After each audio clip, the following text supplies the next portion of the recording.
Hi, everyone. Welcome back to yet another episode of the Audacity Academy. I am your host, as always, Sarah Falciani, here with another amazing, beautiful soul to interview, to talk to you today about people pleasing and boundaries. I am here today with Tania Figueroa, who is originally from Chile, and she is a life coach who specializes in working with individuals from multicultural backgrounds, or specifically immigrants. And I just cannot wait. We were just, before I hit the record button, we were like giggly and bubbly and just energetically charged with everything that we want to bring to you today, because we both are so passionate about this topic. So Tania, please share a little bit about your background, your story, and the floor is yours. Thank you, Sarah. First of all, thank you very much for the invitation. I think I love your podcast, and I was reading about you, what you are doing. It's amazing, really inspire me. And also, like, this topic is really important for me as an immigrant, and live in a country and also live in a multicultural setting. Mm-hmm. My husband is from here, so my friends are all mixed. So wow, it's a very important topic. It is. And thank you so much for being here today. And sharing your experiences with it. It is just so important to bring different perspectives, because we're all like, I say this all the time, I can talk all day long about people pleasing and boundaries, but that's my perspective. I grew up homeschooled on a farm in New Jersey. And then of course I've lived, but that is what I can share on this topic. It is so important to be sharing my podcast and talking to guests from so many different backgrounds and sharing their experiences. It really is. So thank you so much for being here. Well, telling you a little bit about myself, moved here, I don't know, 15, 18 years ago from Chile. And I came with a background in advertising, and also I was, teaching Spanish, doing marketing, and between that, I also study photography, kind of artist, performance, and finally I decided to do a master's degree in consciousness and transformative studies. Oh, wow. So that was the piece for me that I put all the others, careers and certifications and everything together when I say, like, okay, what do I want to do? How can I serve the world? And life coach was always there until like last year and a half, when COVID hit all of us and I lost my job, and I feel like, oh, wow, this is the right time. So I launched my business, and everything is being like very interesting. At the same time, very, I don't know, a little bit scary, a little bit uneasy, but at the same time, it's like, okay, I'm in the place where I want to be, and it's amazing. And I have the opportunity to meet people like you. Huh? I love that. Yeah, you got to listen to those intuitive nudges. Start the business when you want to start the business, move when you want to move. Follow those intuitive guidance, because you never know where it's going to lead you. And here you are having a conversation with me today. That's amazing. Yeah. Well, part of my life coaching is also with multicultural people, immigrant, and also it's about like to enjoy your journey. Mm-hmm. So a lot of people are looking for coaches in order to, reach their goals or what they want to do, which is very important. But for me, like, the big piece is like, you need to enjoy what you're doing. Absolutely. Doesn't matter. At the end of the day, I'm not really sure if the goal is the most important part, because after that goal, you are going to have another one. Mm-hmm. But the experience and the way that you are, like, growing and connect with yourself during this process, I think that is the most important part. Mm-hmm. And be happy with your choices as well. Really owning those choices, because at the end of the day, you make a choice, you make a choice. It's not like we can't go back. As much as we wish we could rewrite history, we really can't. So even if it may not be the quote unquote best choice, it is the choice that we made. So yes, I love that. I love that you integrate that. Yeah. So, and well, boundaries for me is like, I didn't know. I mean, boundaries in Chile was about no. Mm-hmm. Whatever you say is like, someone was like, no, you cannot do that. And that was a boundary. Mm-hmm. And it was very, I mean, that was the way that I grew up, right? It As a sounds very kid, it's black like, and white, like yes and yes, it no. was like, no, you cannot do that because I don't know, even because it's something. When I was taking a couple of notes for this program, I was thinking about like one of the ideas of boundaries that my parent had was about like, no, because this is my house. Mm-hmm. And that was really, really intense. And well, learning more about boundaries and the feeling and what the meaning behind, I was like, wow, that was not a boundary at all. Mm-hmm. You know, that was coming from a completely different place. Mm-hmm. And to kind of like understand again also the meaning, the personal meaning of boundaries, because I feel like it's very important to feel like, what does that mean for you? Yep, exactly. Love that you said that. I love, love, love that you said that. So at what point did it really hit home for you that that wasn't a boundary and that there's a different definition and it was time for you to kind of redefine it for yourself? Was there a specific moment in time or was it a gradual realization? It was a gradual realization, but at the same time, it was a moment that I understood that the moment that I left my house, that boundary was over. Mm-hmm. That, boundary was over. Right. Yeah, right. And then I realized that there were no boundaries here. I Mm-hmm. can go back to my house and say whatever my parent didn't want me to tell. And they couldn't say like, okay, this is my house, you have to, Mm-hmm. and I was like, I don't live here, so I can say Yeah. whatever I want. Uh-huh. um so I realized that it wasn't a boundary. And Mm-hmm. I think it's like, as a word, as a concept, I learned that here. Mm-hmm. And it was very connected with my emotions. Mm-hmm. When I was able to really feel and tell myself like, you know what, this situation that is happening here, I don't feel is the right situation for me. And I feel like when I started to be honest with my feelings Mm-hmm. and my decisions, and like, that was the moment that I really realized, okay, this is a boundary. Mm-hmm. Like, if I don't know, if I don't like, I don't know, if someone was acting in a way that it was not my thing, Mm-hmm. usually I was like, I'm being removing myself from the situation. Yes. you know Mm-hmm. I don't say so much. It's like, you know what, I'm done, I'm leaving. Yeah. This is not for me. Yeah. So your personal boundaries was more about creating space, like completely removing yourself. Are you Yeah. comfortable verbalizing boundaries now? Like, Yeah. did you eventually learn that you can say something, you can disagree? When did that start happening? So I don't know, for example, like, in my relationship, Mm-hmm. like, I think I learned a lot um in the relationship about boundaries. One of the important, for example, one of the good boundaries that I think we have is like,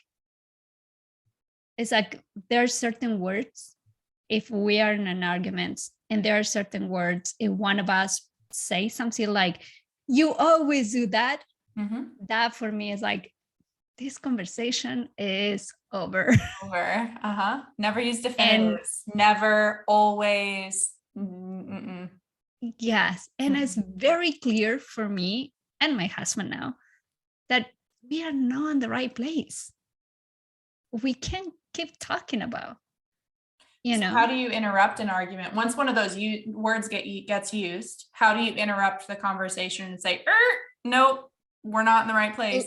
How do we come back to it? Like exactly like that. Like, you know, this word, well, before that, you have to have an agreement when you are not having an argument, you know, like, and for both of us, like, if any of this word shows up, it's like, no, this is over. And one of us is going to say, you know, this is over. And it's very clear in our relationship. So we both like, okay, bye. Yeah. Were you always in agreement or on the same page with that level of communication, like interrupting the argument if one of those words came up, or did you have to work to get to that point? We had to work. Therapists and also like nonviolent communication book was a key for both of us. Yeah. We don't, this is so funny. We don't say bad words to each other because I don't say a lot of bad words in English. I say a lot in Spanish.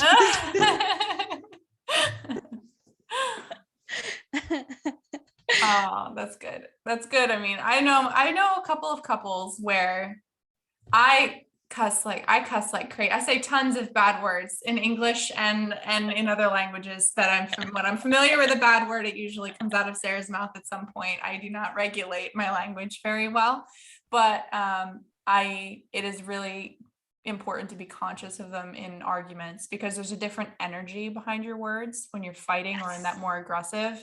So you can drop an F-bomb when you're telling a story and communicating and you're lighthearted and it's energetic, but then when you say it to someone, it's and it does damage. It does. Yeah, it does. So I think well, because of that, we don't say bad words. So the nonviolent communication was related to a way of talking, you know, and the way of like, because sometimes we feel like there's no violence to say you always whatever, right? But it's a way that it can affect the other person. Yes. And the way that it can be violent. It's very interesting. And I love the book.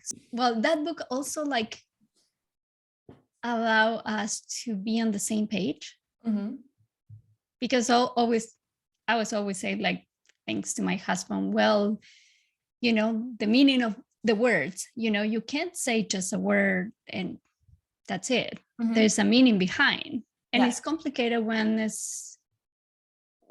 one of us, you know, for me, it's complicated because I'm very by the book because English is not my first language. Not your first language, right.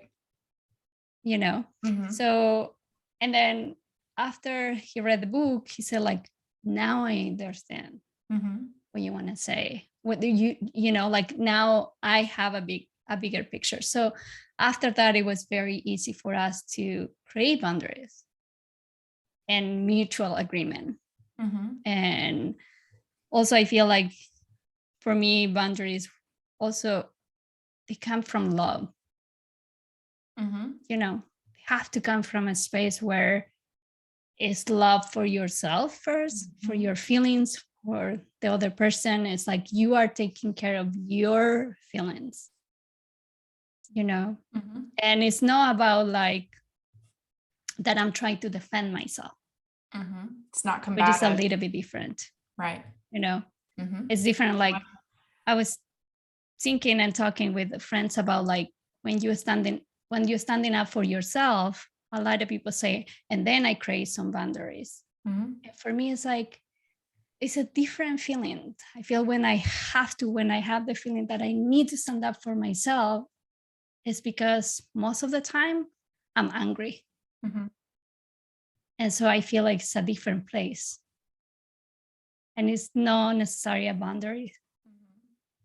It's a reaction more than being proactive. Boundaries are something you create. I I just had a million thoughts cross across my head. I'm trying to think how I want to say this. Boundaries, I feel like you should know your boundaries when you know yourself. It's like built on values. This is how I teach it in my boundaries course. You know your values then, your standards are based off of your values, and then your boundaries are put in place as the face of your standards. So it's a process that is built up, and your boundaries are what they are. And normally when people are getting angry or reacting to someone violating a boundary, it's because the receiver didn't realize that that boundary even needed to be there. The feelings, the anger that comes up is, oh shit, I was not okay with that. So you listen to the anger, you feel that, and you learn from it, and you go, okay, clearly a boundary needs to be there. And then you do it from love, as you're saying, with a clear head later. But nothing productive comes from trying to have angry conversations. I'm with you on that one. Yeah. And also, like, another piece for me is like, you shouldn't do to the other person how to behave. Mm-hmm. Absolutely. And I think that is a very interesting, like, also very fine line. Mm-hmm. I'm gonna put the boundaries, and then you need to do what I want. Absolutely. Absolutely. Many people try to use boundaries as a way to control the world around them, and that's not what it is. Boundaries are about you. Boundaries are never about the other person. Yeah. And I was like, no, this is not going to work. Mm-hmm. And that's what, going back to what you were saying, how you learned boundaries as a kid, technically being told, no, this is my house. It is a boundary. It would be your parents' boundary, right? That's their boundary of how things are in their house. Like, we all get to kind of set ground rules for how people behave in our house. But if they're coming from a place of, I'm going to control you as my child because this is my house, that's not necessarily teaching healthy boundaries. That's teaching, you need to like give in and do what I want just because this is my territory and these are my rules. And that's not necessarily that's not healthy boundaries. That's not productive. No, at all. I mean, I was thinking like what my mom should have done is like, if you behave in this way, I'm going outside, and when you are ready to talk, we will talk again. Mm-hmm. That is a healthy boundary. Mm-hmm.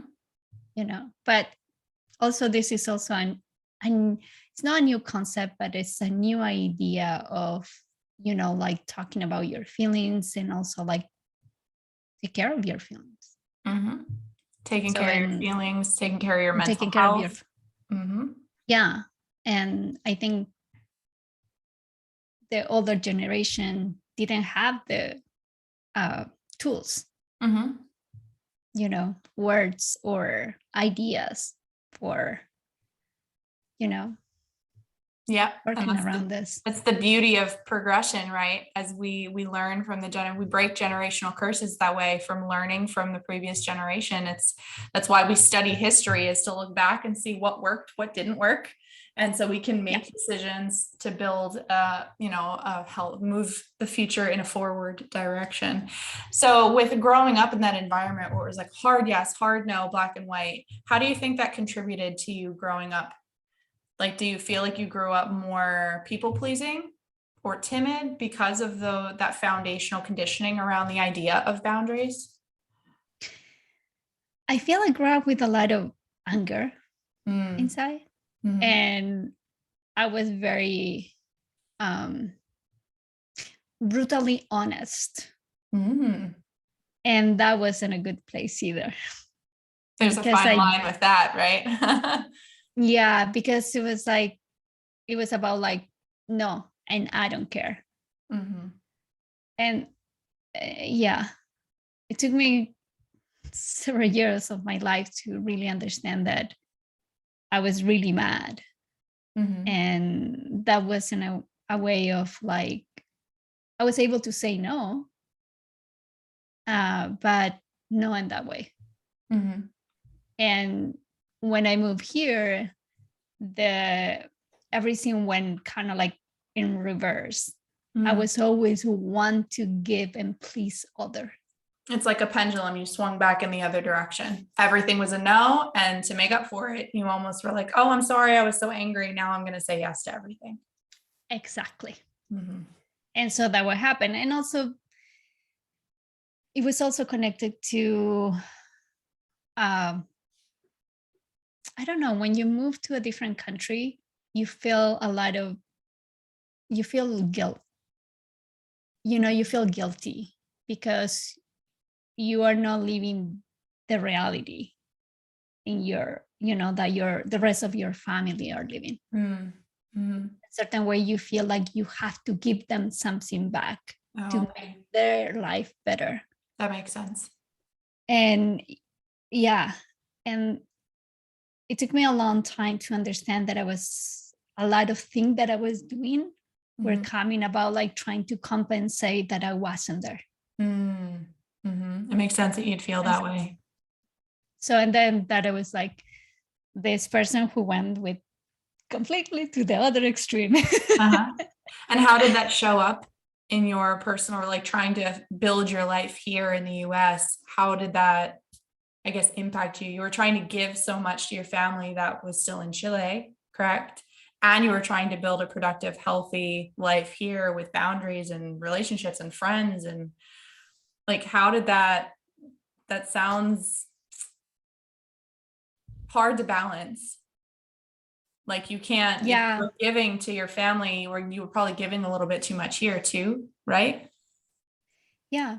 There was a lot of the giving also was about like, I think was about like, it's so interesting. That was about like, I'm a good person, it was a lot about like my idea how others were perceiving me. It was a very constant going into giving until I understood that like, there's no boundaries here. Like I was creating several relationships that they were just unfair for myself.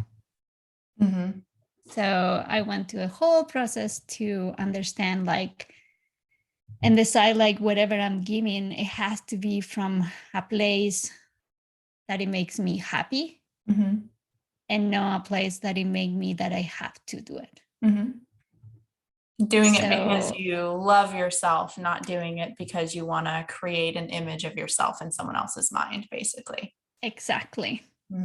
So when I did that, when I realized that, so I was able to, keep some of the relationships, not all of them.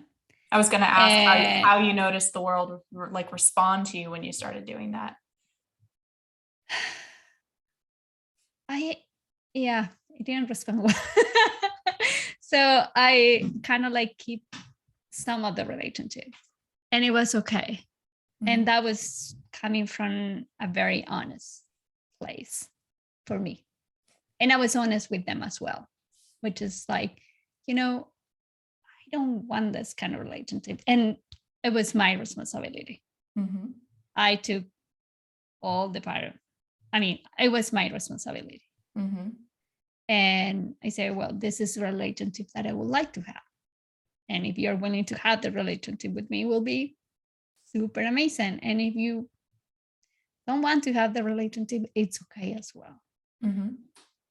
And that's huge. That's massive to be able to take on the first of all, taking accountability and responsibility for your side of the relationships. If you are someone who doesn't have boundaries, that's on you. You can't really fault other people for taking what you're offering if they don't know that that's not what you want to be giving. You can't fault other people for human nature, which is to pick up what someone has put down in front of you. That's human nature.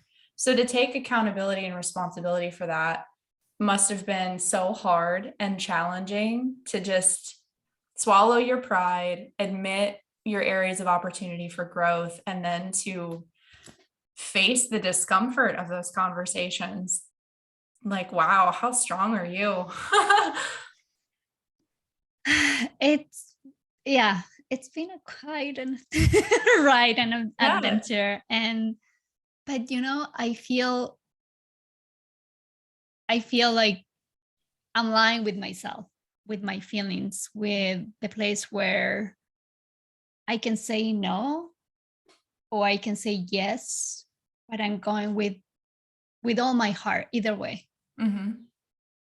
When I say no, I'm clear why. And I don't even need to say, oh, I'm saying no because, and excusing myself. No. No. And when I say yes, I'm 100% there. Mm-hmm. And that's the difference between, you have to energetically back your boundaries, is how I say it. You have to fully buy in. You have to know why you're saying yes, know why you're saying no.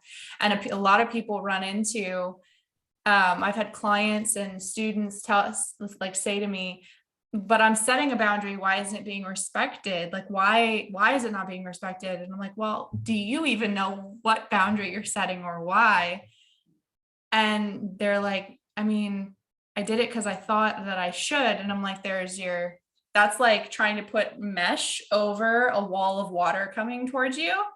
It's not actually going to stop the water because there are holes in the mesh. It's going to come through. And that's really what happens. But it sounds like you're very secure and grounded in who you are, your sense of self-worth, why you're saying yes, why you're saying no. And it's really, you're validating the world's response to you, which is huge. It's massive. Guys listening, this conversation is so important. This is literally everything I teach in the boundaries course. Like, this is how you do it. This is how you go from being a people pleaser who struggles with boundaries to being someone whose yes and no gets respected without question. This is it. This is the whole conversation. We can like stop the podcast here because this is it. She's nailed it, y'all. Ladies and gentlemen, she's got it nailed. Oh, that's amazing. So how does all of these lessons you've learned for yourself, how does this transfer over to the work that you do with your clients? Where do you start them on their journey? So, well, it depends on each client. And it's very interesting because I have very young adult clients and older ones. Mm-hmm. So the age is very broad, and it's interesting to work with them because I also can see myself as a 20 something years old, or I can envision myself in my 60s or something, which is, it's very interesting when also I'm talking about boundaries with them. And because of the generational difference, like we were talking about earlier in the conversation. Yes. And I feel like, for example, like with the young adult, it's two things here. One is like, I also feel that I have to understand my boundaries with them.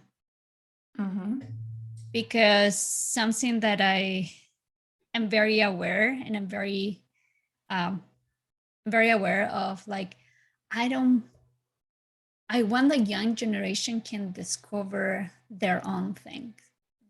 So when I work with them, it's about supporting in their way, where they are at their age. No at my experience. I don't know if I can explain well. Yeah, it's like not projecting your experiences onto them. No, and neither trying to kind of like spill the bean with them, which is like, oh, when you turn 30, this is what you are going to, No, for me, it's very like, I was very clear on that. Like, every person needs to experience their own good and bad, and there is a boundaries for me. And I hope for every coach who works with young adults, it's very important allow them to navigate on their own. And at the same time, give them tools to discover their own way of seeing life. Give them formulas, don't give them answers. Exactly. And if their answer, sometimes they say, like, I don't know, their answer can be completely wrong. And I like, just contemplate, just listen, Mm-hmm. and give them, I don't know, 2 words for them to think more. Mm-hmm. And I feel like, I don't know, I feel like as an adult, I need to put my own boundaries there because I want to save everyone. Mm-hmm. I don't want Story you of to all of our go. lives. That's why we're here. We want to save everyone. Exactly. Mm-hmm. And there is a huge boundary as an adult. Like, no, everyone should live their own life and find people around that they can support you. But yeah, absolutely. So you have that boundary of like staying out of the box, validating their human experience, giving them space, and just kind of coaching, not even necessarily mentoring, but just coaching them through their coaching. situations. Yes. Coaching, not mentoring. So that's how you approach working with the younger generation. How do you approach working with the older generation? Most of the time it's like I have a lot of fierce conversation with them. I think adult people more in my age, I feel like I'm the person who is going to say, okay, but let's talk about again, and let's find the truth behind whatever you are telling me. Mm-hmm. And I think that is one of my big approaches. It's like, and my clients like, thank you very much for being like that. Yes, I'm a coach. I'm not a therapist. I'm not a mentor. So I'm very clear that I'm not here for, discovering your past or, like your traumas. That is not part of my job. My job is like to be clear and to have very honest conversations about what people want in their life and how to help them to enjoy their life. When you're honest, you can really enjoy your life. Yep. Amen to that. Yeah. I mean, and sometimes, to be honest, it's not the most fun part. Nope. Not at all. Being brutally honest with yourself and being brutally honest with the world around you about the things you genuinely do and do not like and genuinely do and really don't want. It's tough. Those are hard conversations, hard boundaries to set, but boy, is it worth it. And at the end of the day, yes, it does lead to more fulfillment, leads to opening up the doors for you to actually discover and move forward with your purpose. And it does lead to more fun. Absolutely. You're right. Yeah. And also I feel like the moment that you're honest with yourself, the people around you and surround you, for me, this is magic. You start connecting with other people. When you're really yourself, isn't it funny how when you start actually being really yourself, grounded in your own sense of self-worth and identity, you start genuinely connecting with other people. It almost removes question marks from your life. Yeah. And you're going to see this other people are looking for similar thing, or they're trying to get more of themselves, they're trying to grow in a way that they feel like they're in the right place for a reason. I love that. I mean, I've seen that many times with myself, with friends, and with clients. You're radiating with it, that you love it so much. But it's amazing. We are here for a reason. And when you are connected with that, you're honoring the reason. It's like and people just show up in your life. Because when you're honoring your actual reason for being here, that like who can stand against you? Because that's having the whole universe. Your purpose is so much bigger. Not getting too woo-woo with the conversation, but your purpose really is so much bigger than who you are. All of a sudden, you're not alone. You don't feel alone. Even if there are not other people or pets or anything, even if you physically are alone, you no longer feel alone because you're connected to something bigger than yourself. And when the whole universe is backing you, yes, people just show up. Yes, things just show up. yes, the conversations happen, the money happens, the opportunities open up, things align. That's what alignment is being, it's like the higher power up here, and then you, and then everything else just kind of happens for you. And it's just beautiful. It's beautiful to see. Yeah. And also, like, I feel like there's a moment in life when you stop like getting worried about what people said about you. Mm-hmm. And you don't even care. It's like, Nope. really? No, you really You don't even, it's like, and I feel like for me, that is kind of like about boundaries. That is one of the first step when you stop being worried about other voices. If people have an opinion about you, what can you do? And that's they're entitled to that. Absolutely. They're entitled to it. You go, okay, you don't like me or you like me. Either way, it's okay, because that's you and your opinion. And that's fine. And giving yourself permission to release control, release the need to control others' opinions of you, the capacity that opens up for you to be able to like give to yourself and enjoy your life. It just opens up so much space energetically for you when you release that need to control others' perception of you.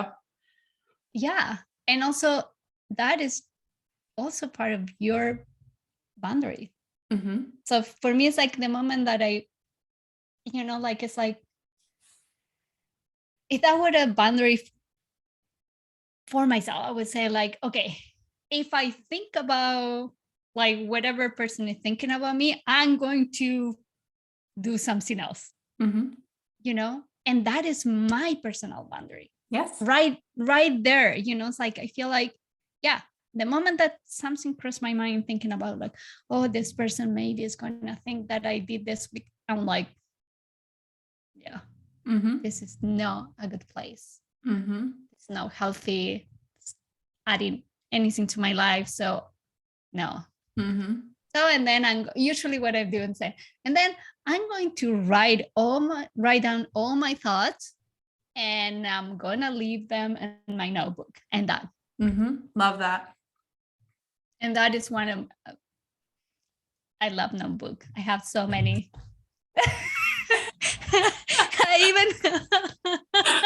I made my own. Oh, I love that. Like, I love that. Yeah. Is that on Amazon? Can people get that on Amazon? It is. Okay. Yeah, it is on Amazon. I need the link to that too, so I can put that down below with the episode. I made my own because I feel like, you know what? I use them a lot. So yeah. Yeah. Beautiful. What's the number one thing that people, your clients or potential clients, come to you for? What's their number one challenge as an immigrant? As an immigrant, I think it's like, well, interesting.